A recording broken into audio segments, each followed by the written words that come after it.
17 de abril de cada año se celebra en el mundo el Día Mundial de la Hemofilia.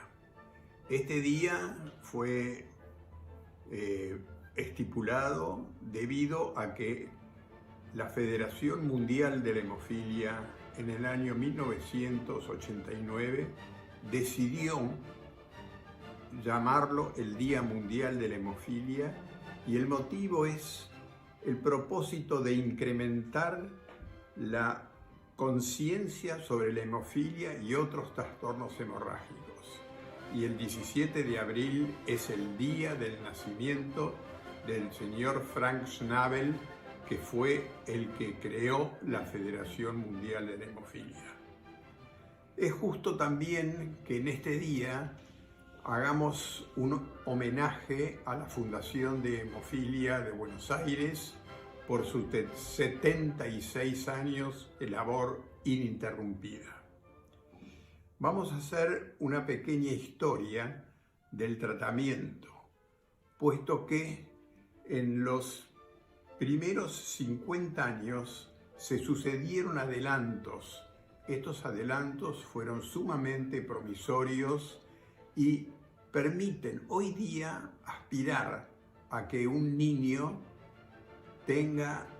esté libre de las artropatías severas, un signo típico de esta enfermedad, y además que tenga una sobrevida similar a la de la población normal.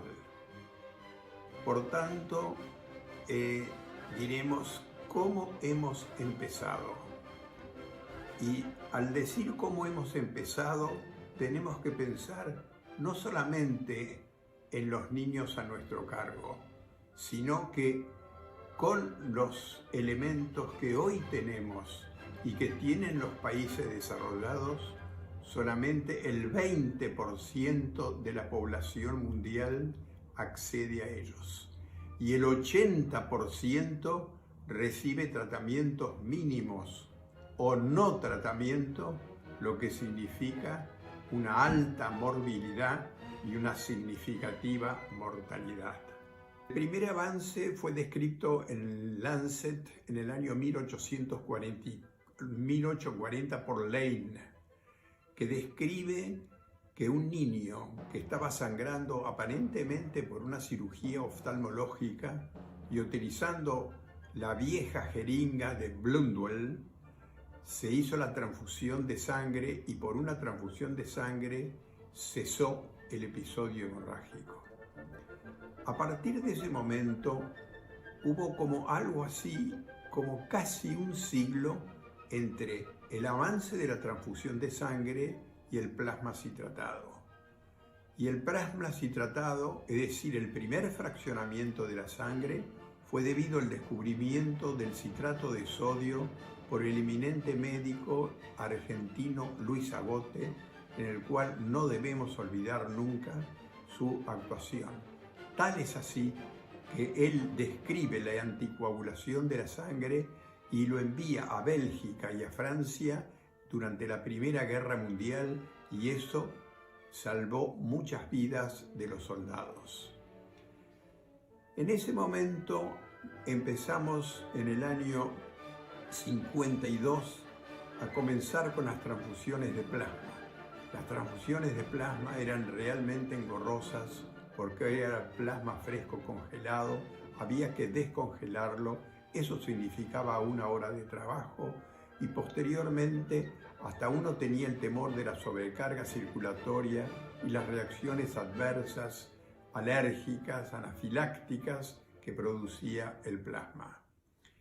En fin, esto fue así hasta que en el año 1965 Judith Poole, con una observación simple, vio que el plasma congelado, descongelado a bajas temperaturas, es decir, en la heladera, se formaba una nube, y esa nube que centrifugada era el llamado crioprecipitado. Y el crioprecipitado era rico en factor 8 y en fibrinógeno. Pero en los mejores crioprecipitados la cantidad de unidades de factor 8 era de 80 unidades. De manera que imagínense que una persona de 60 kilos que le queremos pasar 500 unidades de factor 8, tendríamos que pasarle aproximadamente 6 crioprecipitados, lo que significaba para los bancos de sangre un trabajo impresionante. El gran adelanto significa posteriormente la intervención de la industria, que a partir del crioprecipitado comenzó a preparar los concentrados antihemofílicos de muy pequeño volumen y de una gran concentración. Y así aparecieron los primeros de 250 unidades hasta posteriormente los actuales de 1000 o más unidades de factor 8 o de factor 9.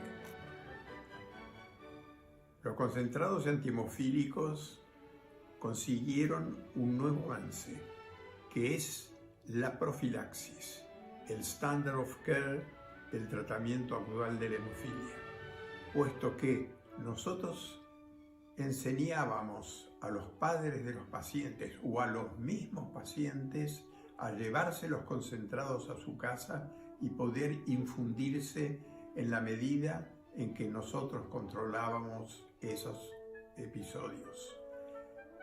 Esto significó, por otra parte, ventajas, pero también ciertas desventajas, puesto que los concentrados antihemofílicos trajeron consigo una serie de problemas de los cuales hemos vivido y que fueron realmente sinsabores.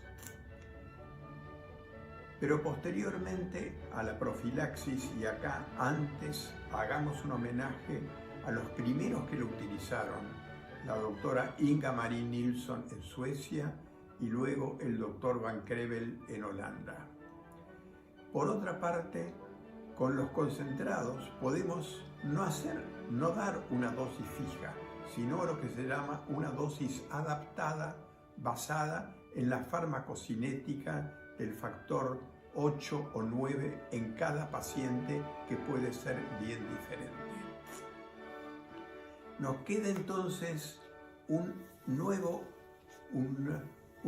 desafío. ¿Qué pasaba con los pacientes que desarrollaban inhibidores? Que, como ustedes saben, en hemofilia A es del 25 al 30%. Y la industria también consiguió los llamados factores bypassiantes, es decir, que salteaban al inhibidor, y que fueron dos.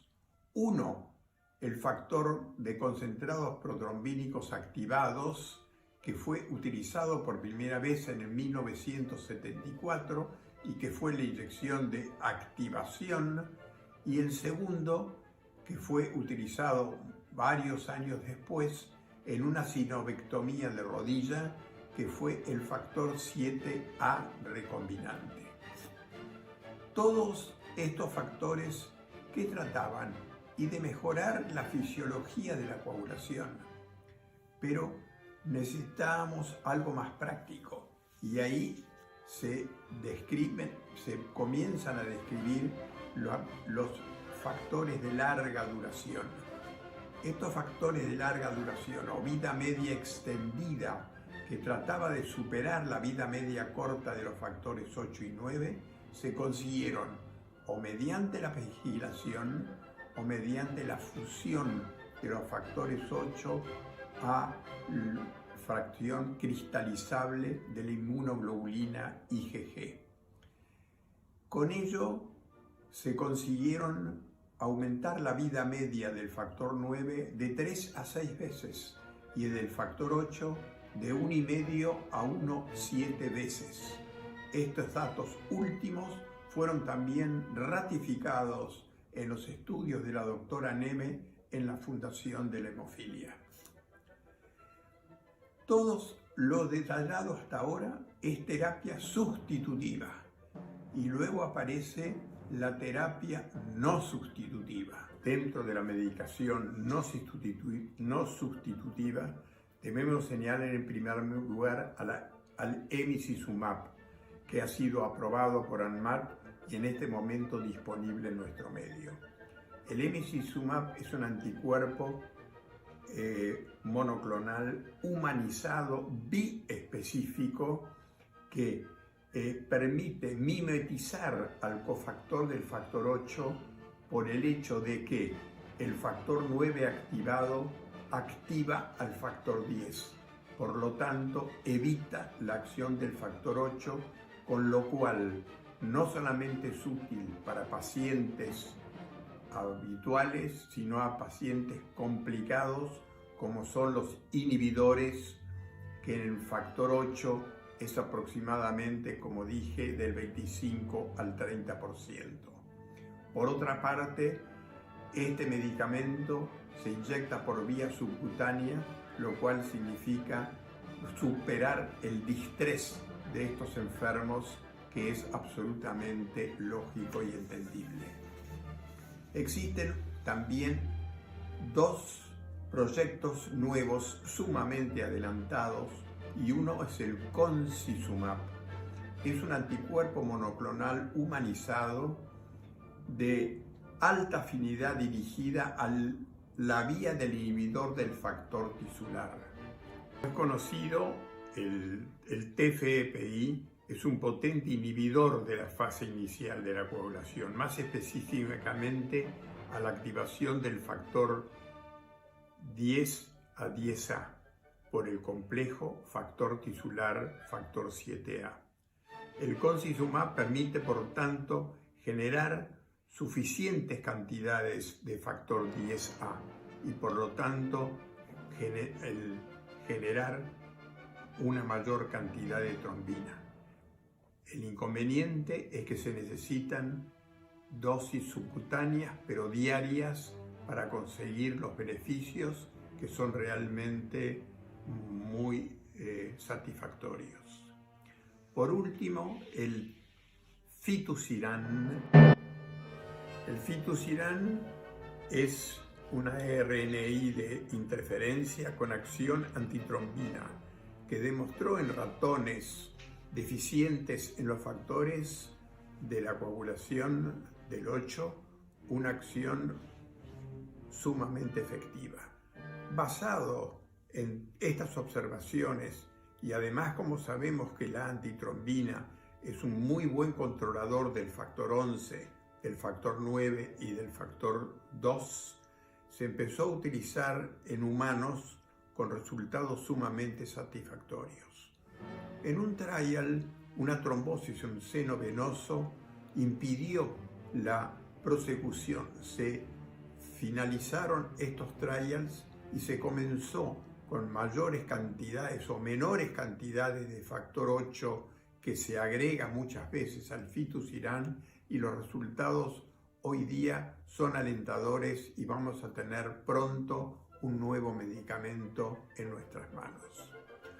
Todo lo conversado hasta ahora significa haber mejorado de alguna manera el tratamiento de la hemofilia, pero una cosa es mejorar y otra cosa es curar.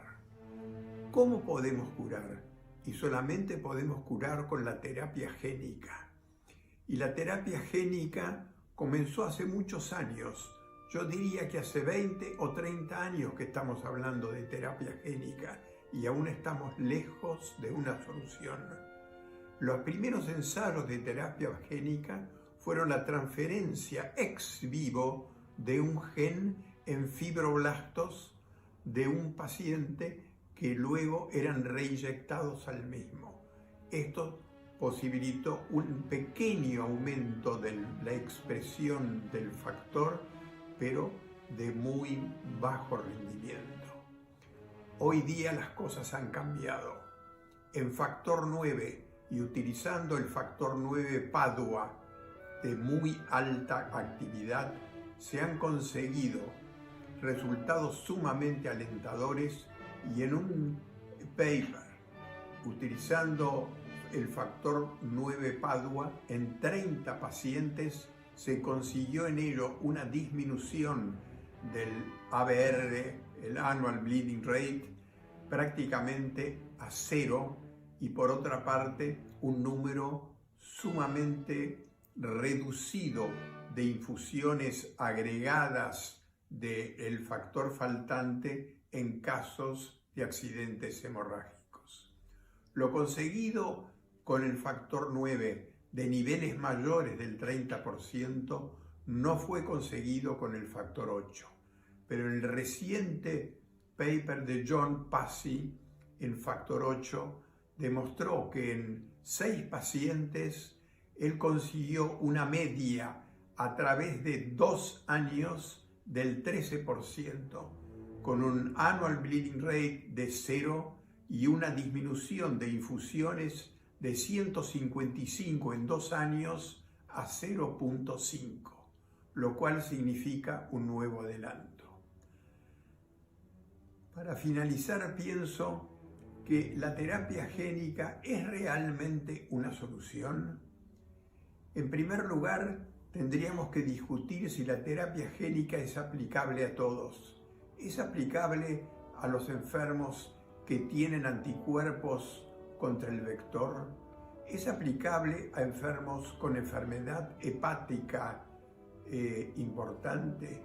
¿Es aplicable a los niños y a qué edad de los niños?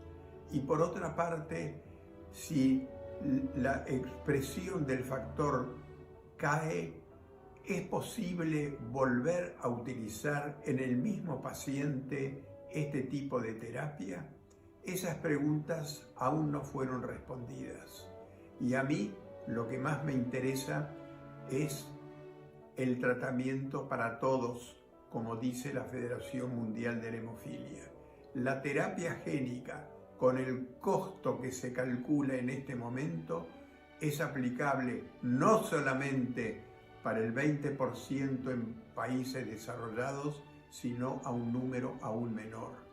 Y la terapia génica no era para todos, y esto es lo que la Federación Mundial de la Hemofilia preconiza: tratamiento para todos. Seguimos un poco lejos.